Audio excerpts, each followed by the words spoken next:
सभी का स्वागत है। मैं हूं आपके साथ ऋचा सिंह। आइए सीधे रुक करते हैं खबर मारवाड़। मारवाड़ जंक्शन से भारतीय जनता पार्टी की ओर से एक बार फिर से केसाराम चौधरी को प्रत्याशी बनाया गया है। वहीं चौधरी के प्रत्याशी बनने की घोषणा के बाद उनके समर्थकों ने जमकर आतिशबाजी की। यहां उनके फार्म हाउस पर लोगों ने आतिशबाजी कर जश्न मनाया। साथ ही कार्यकर्ताओं ने यहां फूल मालाओं से लाद करके केसाराम चौधरी का भव्य स्वागत किया। पूरी विधानसभा क्षेत्र से पहुंचे कार्यकर्ताओं ने केसाराम चौधरी के घर पर उनका मुंह मीठा करवा करके उनका सम्मान कर बधाई दी। तो वही खबर मारवाड़ की टीम जब केसाराम चौधरी के फार्म हाउस पर पहुंची थी, उनकी पत्नी मेहंदी का कार्य करती हुई नजर आई। वो ये भी नहीं जानते थे कि उनके पति को भाजपा से टिकट मिल गया है। इतने सरल स्वभाव के व्यक्ति के घर पर हजारों की संख्या में भीड़ ने पहुंचकर फूल मालाओं से लाद करके उनका सम्मान किया। आपको बता दें केसाराम चौधरी को छठी बार मारवाड़ जंक्शन विधानसभा से टिकट दिया गया है। 1981 से ग्राम पंचायत चवाड़िया के सूर्यनगर से वार्ड पंच के पद के साथ अपने राजनीतिक क्षेत्र का आगाज करने वाले केसाराम चौधरी इससे पूर्व चवाड़िया के सरपंच भी रहे। पंचायत समिति सदस्य के साथ में उप प्रधान और भाजपा के जिला महामंत्री, जिला अध्यक्ष, प्रदेश कार्यकारिणी सदस्य भी रहे। 1998 से 2003 तक विधायक रहे। साथ में 2004 से 2008 तक मारवाड़ जंक्शन पंचायत समिति के प्रधान भी रह चुके हैं। 2008 से 2013 तक मारवाड़ जंक्शन विधानसभा क्षेत्र के विधायक, 2013 से 2018 तक पुनः विधायक भी रहे हैं।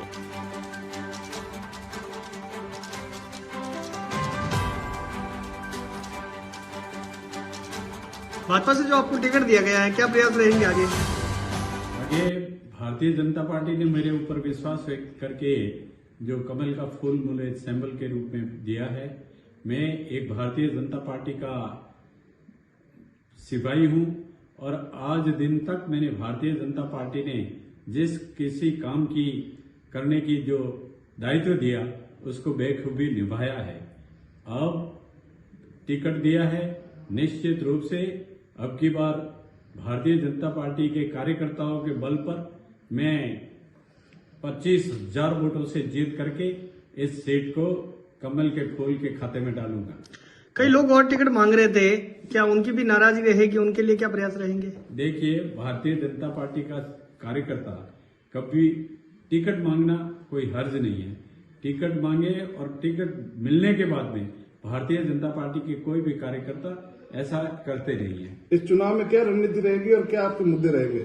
इस चुनाव में एक कांग्रेस सरकार जिस तरह से फैल रही है, कोई भी मुद्दा ले लीजिए, हर मामले में फैल रही है। किसानों के साथ जिस तरह से धोखा किया, किसानों को वो कर्जा माफ करने की, संपूर्ण कर्जा माफ करने की बात कही थी, किसानों को 8 घंटे बिजली देने की बात कही थी, विद्यार्थियों को 3500 रुपए भत्ता देने की बात कही थी, विद्यार्थियों को नौकरी देने की बात कही थी। नौकरी देना तो दूर रहा, मगर उन्होंने उल्टे 19 बार पेपर लीक करके छोटी छोटी मछलियों को गिरफ्तार किया है।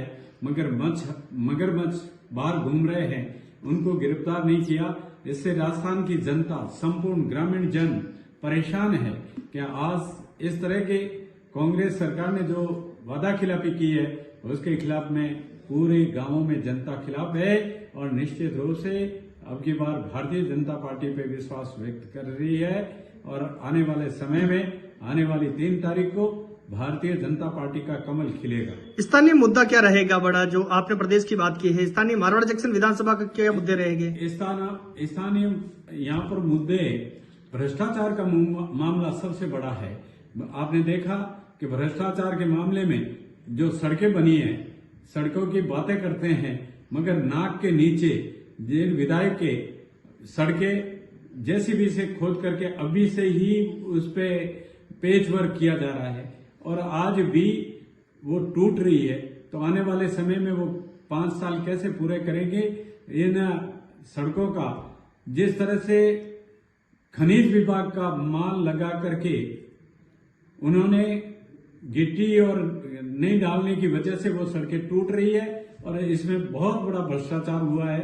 आने वाले समय में इस भ्रष्टाचार की पोल खुलेगी और जनता को पूरा विश्वास है कि आने वाले समय में कमल खिलेगा तो ऐसे भ्रष्ट लोगों का पर्दाफाश होगा। रेती माफिया पैदा हो गए। रेती माफिया, एक किसान अपने खेत पर अगर कोई अपने एक कमरा भी बनाता है और अपने खुद के ट्रैक्टर से रेती लाता है तो उनके तो 1,25,000 की पेनल्टी एक ट्रॉली पे लगाते हैं। मगर जो धंधा करने वाले हैं, रेती माफिया जो है, वो धड़ेले से इसका काम कर रहे हैं। उनको दिन में रात में कोई रोकने वाला नहीं है। ऐसी सूरत में जो भ्रष्टाचार हो रहा है वो पैसे बंद होने के कारण से उनके खिलाफ कोई कार्रवाई नहीं होती और दूसरा कोई व्यक्ति करने लगता है तो उसके खिलाफ में सख्त कार्रवाई होती है, जिससे गरीब जनता बहुत परेशान है। इसके साथ ही बिजली से जनता इतनी परेशान है कि बिजली आई और गई। जो मुख्यमंत्री ने कहा था कि मैं बिजली की रेटें नहीं बढ़ाऊंगा, उन्होंने सरचार्ज बढ़ा करके जो किसानों के साथ धोखा किया है। एक तरफ रेट घटाने की बात करते हैं, दूसरी तरफ उसकी रेट सरचार्ज के रूप में बढ़ा करके उतने के उससे भी ज्यादा बिल आने लग गए हैं। मैंने गांवों में घूमा हूं, औरतें कहती है, कोई कहती है 25,000 का बिल आ गया, कोई कहती है 5,000 का आ गया, कोई 7,000 का आ गया। जिनके घर में केवल एक बत्ती जगती है मगर उसके भी 5,000 और 10,000 का बिल आता है। ऐसी सूरत में जनता ऊब चुकी है और आने वाले समय में इस सरकार से परेशान होकर के जो कर रही है उसको वोट में परिणति करके भारतीय जनता पार्टी का कमल खिलाएंगे। इन्होंने जो मोबाइल दिए हैं, मोबाइल और प्रलोभन देकर के बजट में कोई प्रावधान नहीं होते हुए भी इन्होंने रेवड़ियां बांटी है। इससे निश्चित रूप से आने वाले समय में औरतों ने जिस तरह से मोबाइल को ठुकराया है और औरत कहती है आपको मोबाइल दिया, वोट किसको देंगे? वोट हम मोदी को देंगे। मोदी के मोबाइल दिया ना कि तेरा वापस ले जा, वोट तो मोदी को ही देंगे। इस तरह से जो रेवड़ियां बांटी है वो भी इस कांग्रेस सरकार के खिलाफ जाएगी और आने वाले समय में कमल खिलेगा। निश्चित रूप से आने वाले समय में भारतीय जनता पार्टी की पूर्ण बहुमत के साथ सरकार बनेगी। मारवाड़ जंक्शन में 25,000 वोटों से ये सीट जीत करके भारतीय जनता पार्टी के पाले में डालेंगे। भाजपा के कुछ नाराज पदाधिकारी चल रहे हैं, उनको मनाने का प्रयास किया जाएगा। आप देखिए, जब तक टिकट नहीं मिलता है मानने का हक हरेक का होता है और टिकट मिलने के बाद में मेरी समझ से मैं आज सभी जो भी मेरे साथ में टिकट मांग रहे थे उन सब से बात की है।